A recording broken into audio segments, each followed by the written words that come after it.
Entreprendre pour bâtir, construire, s'élever. Il y a plusieurs types d'entrepreneurs, il y a plusieurs manières d'entreprendre.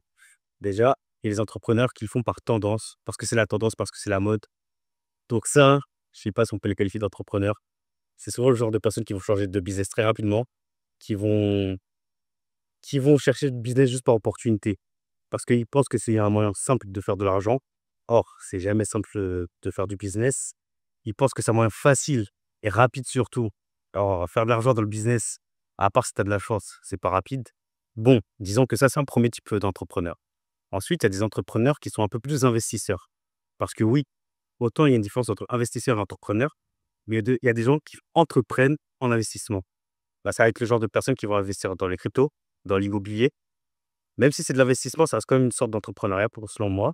Après, il y en a plein d'autres. Il y a les infopreneurs, il y a les e-commerçants, il y a les solopreneurs. Et moi, justement, je pense que je me qualifie plus dans cette catégorie de solopreneur, mais solopreneur, éditeur de site.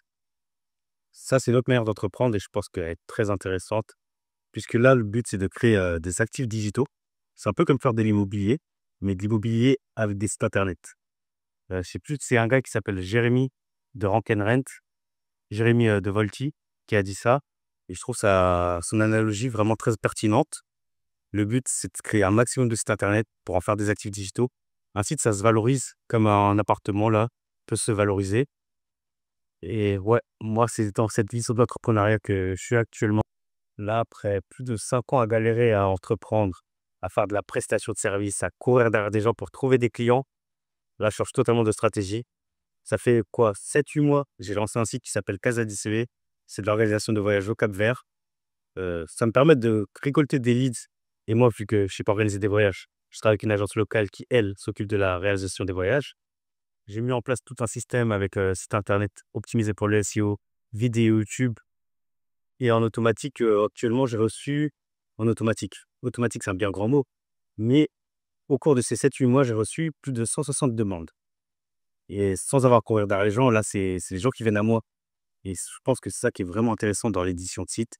Après, l'édition de site, là, je dis ça, mais ça, c'est de la génération de leads. Dans l'édition de site, il y a tout ce qui est affiliation, il y a vente de liens également.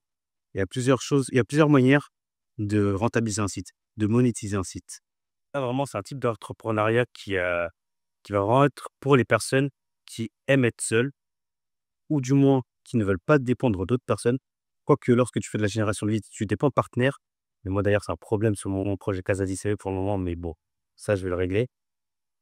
Mais si tu souhaites entreprendre seul, ne répondre que de toi-même, franchement, l'édition de site, c'est un truc, un projet qui est pas mal. Et je parle même d'édition de site, mais globalement, c'est pas forcément que ça. C'est vraiment faire des projets sur internet. Parce que tu peux très bien le faire via les réseaux sociaux, via YouTube uniquement, sans forcément de site internet.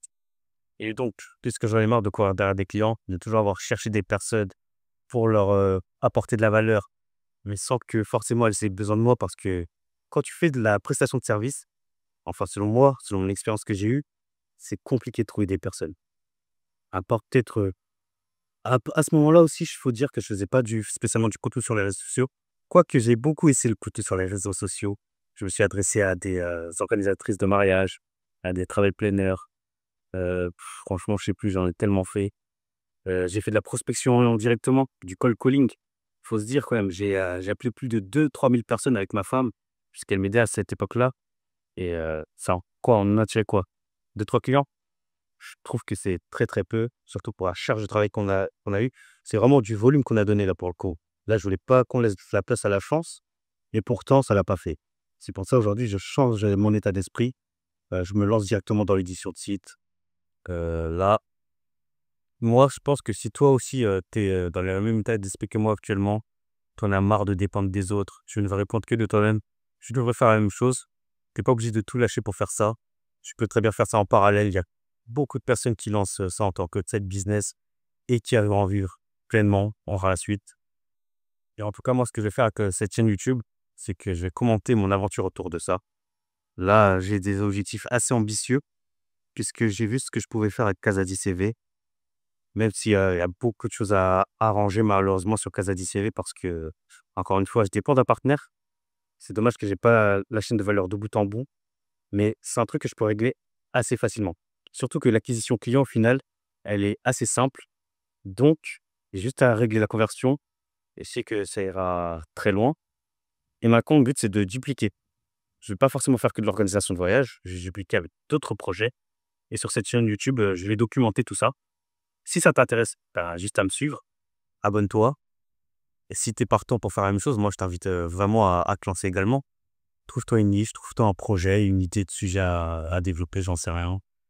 Fais-toi un site internet, fais-toi des réseaux sociaux, une chaîne YouTube. Et kiffe, hein. Bon, personnellement, comme je te l'ai dit, je compte documenter tout ça. Alors, encore une fois, abonne-toi, like, partage, commente la vidéo. Dis-moi ce que tu penses de tout ça. Et à très bientôt.